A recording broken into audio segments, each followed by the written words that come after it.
Today we're going to draw a rather shriveled looking gourd. And the reason I've chosen this or left it this late is because what happens when things start to decay, you get much more interesting things to draw. So this area around here, which is really sort of a bit manky looking, is actually much more interesting than it would have been if it was more like this side. So I'm going to draw this. I'm going to use a 2B pencil and an HB pencil, and I'm going to show you how I go about drawing this.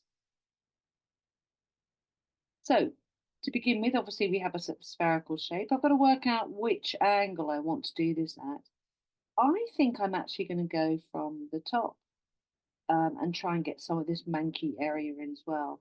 I'm going to start with I like 2B pencils the best. I'm going to start with a 2B pencil. So I'm going to work out roughly how large I want it on my page. I'm going to start with what's called a gestural drawing. I can hold my pencil like this rather than like this. So I can hold it on the side and I can work out very roughly how I want this to appear on my page, what sort of sizing I want. It can be very, very rough. You can start off like that. And although that looks very basic, which it is, it just gives you a chance to make a mark on the page and to start to think about the sort of different areas that are within this that you need to include. So I've got this sort of area here. I'm going to make that a bit larger. And then I've got that stalky area there. I'm going to slightly enlarge that. And then I can start to think about the shapes. So the shapes in it are really nice. These sort of rounded areas around the parameter. I never know whether it's perimeter or parameter. So what you can start to do is start to section these off like that. Comes in like that. Comes in like that. And for this side, I can see more of the side of it as well. So I can start to add in more of the side of it like that. And then around here, got that nice bit there. And just enjoy understanding the form of it. It's actually quite fun when you start to think about the form and how all of this goes together. So I've just begun it. And of course, these sections go in a little bit further towards here, so I can do that. So I can bring them down a bit. I'm going to make this area wider. I'm slightly exaggerating it, but that's okay. You're allowed to do things like that. That's fine. And these sections come in to meet that area here. So that can come out a bit wider. And I'm still using the side of my pencil. I'm still enjoying using the side of my pencil. It's almost like pieces of a pie going round. So very rough, but I'm beginning to get a sense of it. Very gestural. I can use my rubber to rub out what I don't need, but I'm just trying to feel my way around it, almost like I'm sculpting it from clay. I can go back in and I can rub out what I don't need, just to sort of clear it up a bit because it can get a bit sort of too overcrowded with marks. So I can go in like that and start to tidy it up a bit. And things in drawings tend to look better, slightly bigger. For example, ears on heads, stalks in this area here. I'm going to slightly exaggerate it. This rubber's a bit rubbish, actually, but anyways. Right, so now what I'm going to do is once I've got the sort of form of it, I'm going to go back in with my 2D pencil because I'm going to use my HB pencil is going to be for sharpening things up. So I'm now going to look at the shade which I've got. I'm working at night, so the light is quite good. I've got quite dramatic shade. So I'm going to go in using the side of the pencil and I'm going to over egg the shade. I'm going to enjoy exaggerating it. Why not? Because I'm the director of this drawing and I'm quite enjoying making it a little bit more dramatic than it is. Why not? Can make it more of an expressionist Gourde. There you are. So already it's starting to look more 3D. Not there yet, of course, but I'm just exaggerating all of the shade I can see.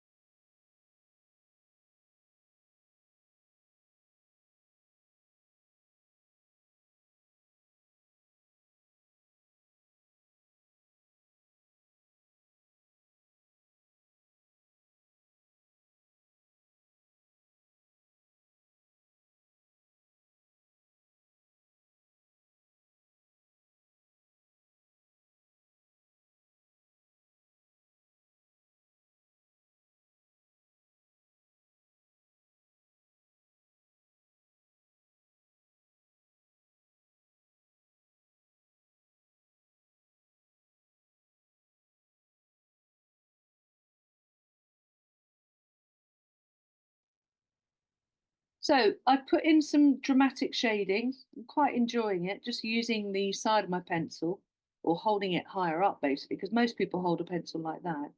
And I'm just going in a sort of, as I said, I'm putting in a lot of drama with the shade. And then I can sort of put some sharpness in because you'll notice it's obviously really soft right now. And then I'm going to get some extra. I'm pressing a bit harder to get some more of that drama in there and there. And the stalk, well, I can sort of hold it like that. I can sort of see a mass around here. It's almost like a sort of St. Michael's Mount in the middle there. So I'm just going to do a generic bit of shading for it for now. And I've noticed also that these sort of like wedges go through, these lines go through, almost like sort of a limpet shell. I think it's a limpet shell that go out. And they don't seem to correlate totally. Oh, well, some of them do. Some of them carry on down here. So I'm going to do the shadows going out. They correlate to the center of those segments. It's almost like sinews.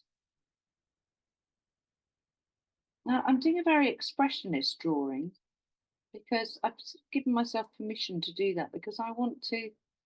Well, that's a nice bit of shading in there.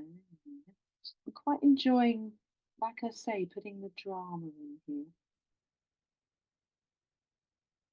And that bit comes round. That's quite nice, that bit sort of gathers around like that.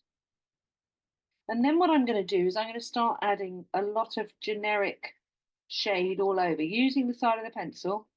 And the reason I'm doing this is because I'm going to add some light back in. And that's going to give me those sort of undulations of those little, almost like veins going through. I can use my finger to smudge it, or you can use a blending stick. Totally up to you.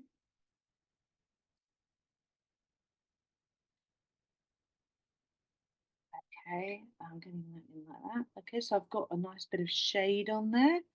And then I'm going to go back in and I'm going to use a small rubber on the end of a mechanical pencil. Now I'm going to go back in. I'm going to draw using the eraser and put back in some of the light.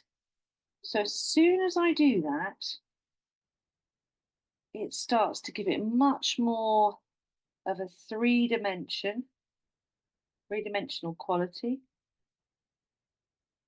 And I can also use it to sort of draw as well. They're very useful, these erasers on these mechanical pencils or propelling pencils. I don't know anyone that calls them propelling pencils. They're mechanical pencils, and they're very cheap. You can get them very cheap. The best ones are really the German ones, actually, but I'm just using a cheap one from the pound shop. So I'm going back in. I'm using the eraser to lift off some of that shading I did, building up the layer of light and shade.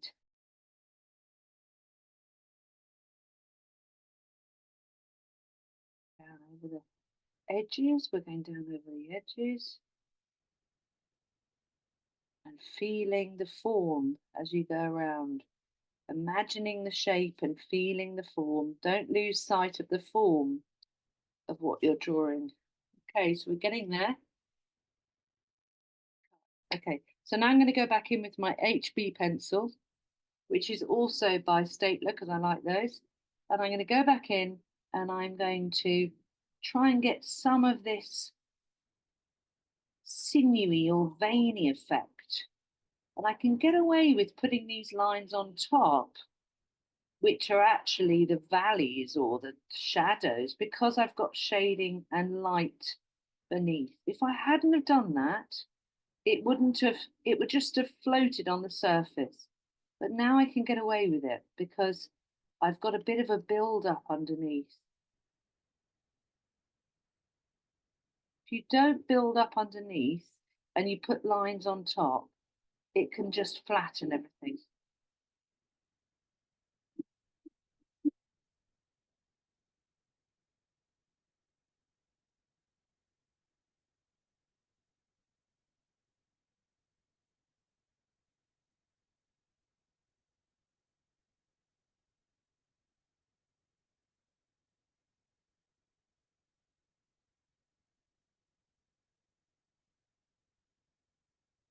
It's beginning to get there a bit better.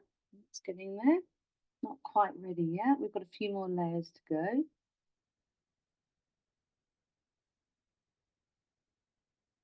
And it's important to enjoy it. Not be too critical, not be like, oh, I can't draw, I'm useless, I'm no good. That's not really going to help at all. It's better to just try and enjoy it and find things that you really like about the object that you're drawing. Okay, we're getting there, we're getting there. Sorry about the automatic focus. Right, I'm going to go for my propelling or mechanical pencil now. And these are great for getting into those nitty gritty areas where you want a sort of sharpness, like that stalk. Now, if I look at the side of it, the stalk has got these lines going up as well. So these lines continue up the stalk. These lines of, I suppose they're lines of growth, aren't they? So those go up the side. It's quite nice actually, because I hadn't really noticed that properly before. It's quite nice because it sort of helps as well to get the sense of it being coming up towards us. So we're looking down on it, but we've got to get a sense of it coming up towards us. And then I noticed that there's a sort of, well, I suppose where those lines are, it's sort of serrated around the edge. And then on the top is this sort of slightly, looks almost like cork with lots of little holes in. So I haven't got, life's too short to do all the little holes. So I'm just going to do a generic quality for the top, like that. I'm beginning to get there slowly.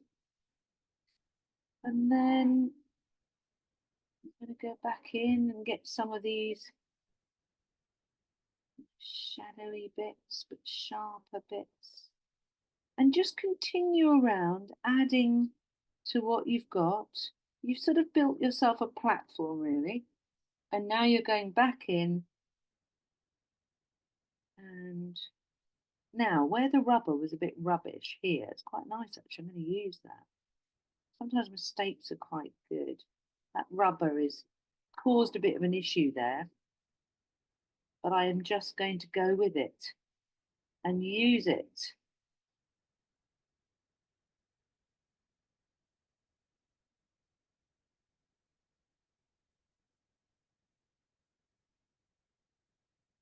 Right now, here, that needs to be, probably get another issue with the rubber again, but let's use it. This needs to come down into here a bit. That comes in, it sort of tucks in. Whoops, that can happen with a propelling pencil, mechanical pencil. sort of tucks in more. It sort of almost looks like one of those Italian folded in pizzas. I can't remember what they're called.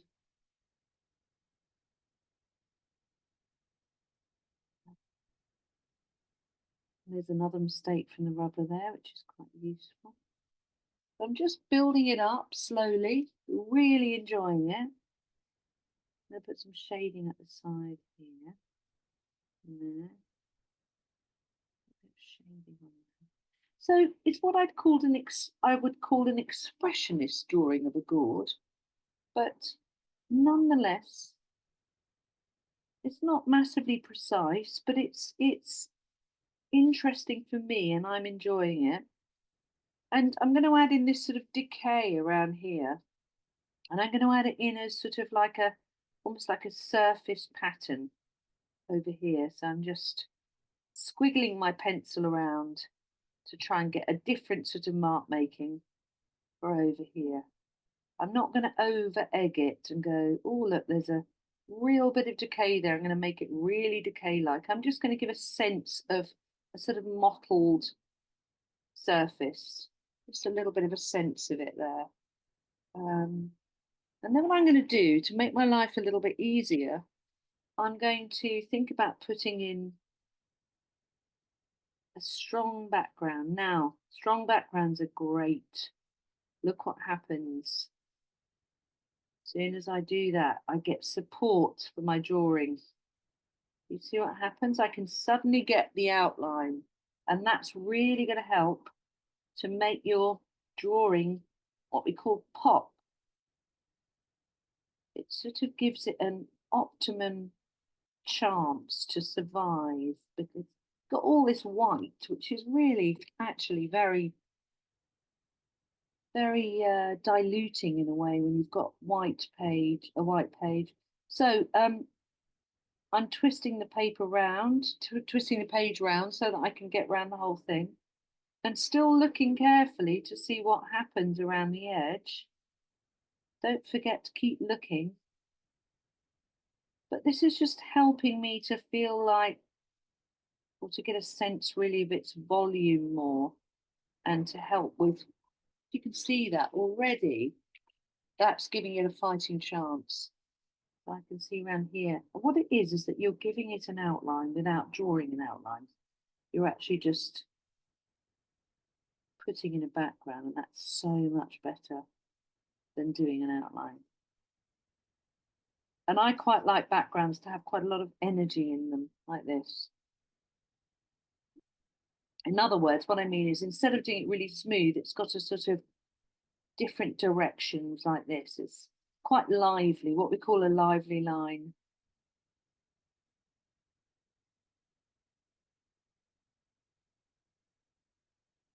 Okay, I'm coming to the side with the decay on. And you can continue and expand this background later on, but it's just to give you an idea of how your object is working. What do you need to do? Do you need to do any more to the center? Does it need any sharpness added? Does it need any more light? I think it needs more drama and more light. And it's partly because the background's quite strong, but I'm going to use that to my advantage. Okay, so that's really, for me, that's quite exciting. I'm quite enjoying this. And I feel like it's sort of almost like a Catherine wheel because it's quite lively with that background. And I will expand that background out further. And if you think about it, when you think about Van Gogh's work, not that I'm comparing my drawing to his backgrounds were really vibrant and alive, and they were connected to and supported what was in front. Okay, so we've got the beginnings here of something. I'm going to go back in and lift some more light off. I'm going to get more light in here because it needs it. And then I can go back in with more of the shadow. Okay, so getting there, it's quite.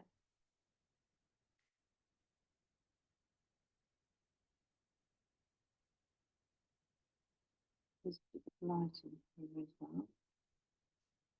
Okay, so that's beginning to feel to me, it feels quite, oh, I'm quite enjoying it. It feels quite like you could almost like pick it up. It's got a lovely quality to it.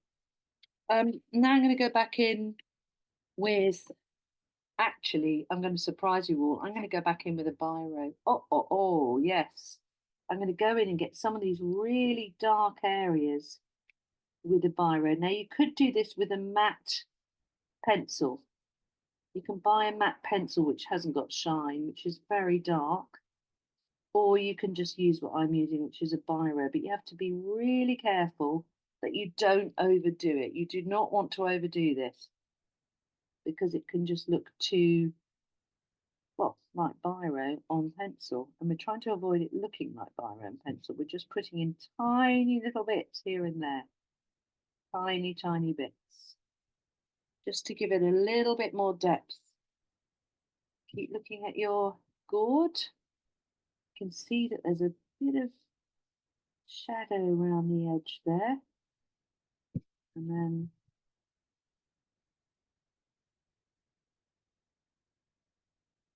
And then you keep building on this, add more light, more shade, get sharper with an HB pencil or a mechanical pencil, use a bit of biro, and just keep building it up, building it up, building it up. And that is how I would draw a gourd.